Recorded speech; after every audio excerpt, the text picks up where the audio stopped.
जय महाराष्ट्र। मी शिवसेना उद्धव बाळासाहेब ठाकरे पक्ष प्रणित महाराष्ट्र कामगार सेनेचा प्रदेश सरचिटणीस बोलतो। लोकसभेमध्ये काल एनडीए सरकार म्हणजे भाजपा सरकारनं ढोंगी महिला बिल सादर केले। तो बिल विरोधकांनी आणून काढला, म्हणजे महिला आरक्षण बिल नामंजूर झाला। एकीकडे केंद्र सरकारने महिला आरक्षणाबाबत विशेष अधिवेशन बोलवले। या अधिवेशनात महिला आरक्षणाबरोबर देशातील 543 लोकसभेच्या ज्या जागा आहेत, मतदान क्षेत्र आहेत, त्या मतदारसंघाच्या पुनर्रचना करण्याचा म्हणजेच घटना दुरुस्ती करण्याचा प्रयत्न या ठिकाणी करण्यात आला।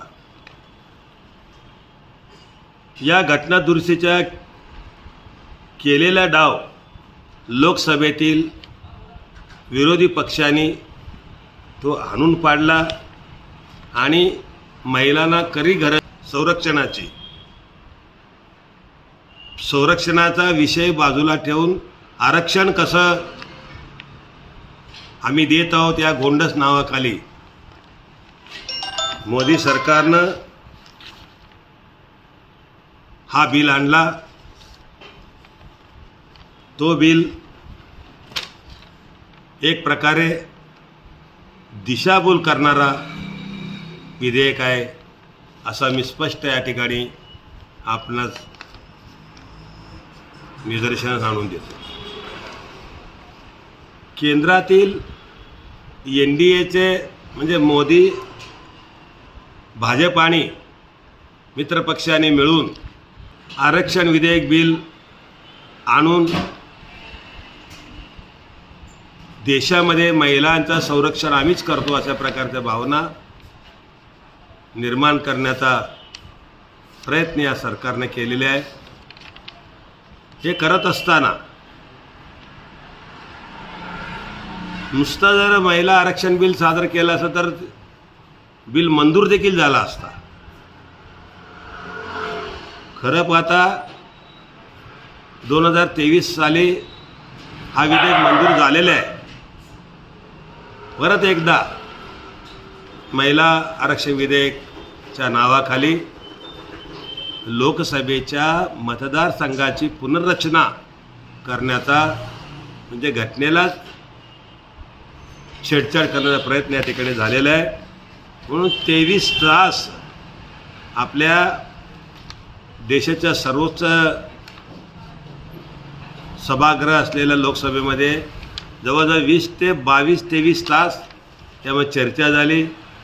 सर्व सत्ताधारी पक्षांनी विरोधकांनी आपली बाजू मांडली।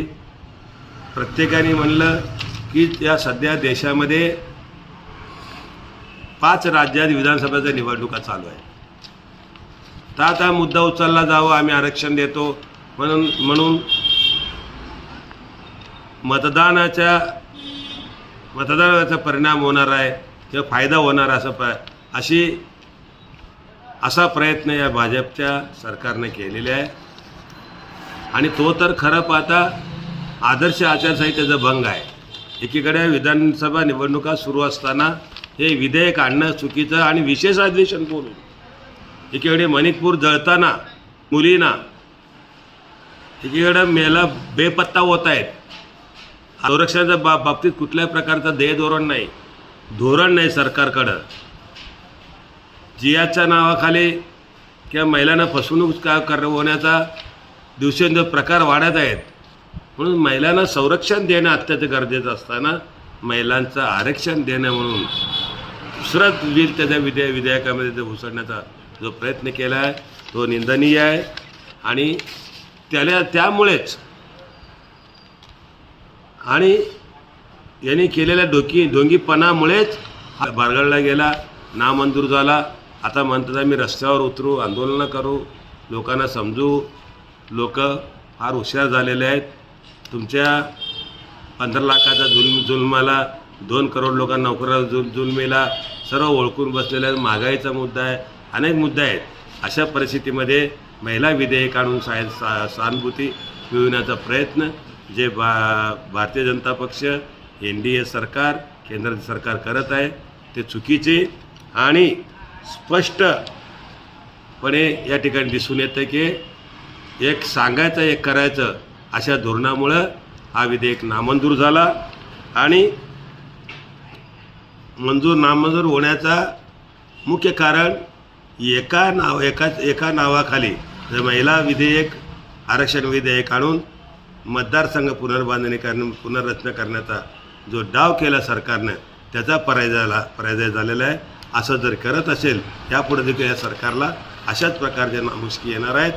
जय हिंद, जय महाराष्ट्र. अशाच नवनवीन अपडेटसाठी जनता राज्य न्यूज चॅनलला सबस्क्राईब करा, लाईक करा आणि शेअर करायला विसरू नका.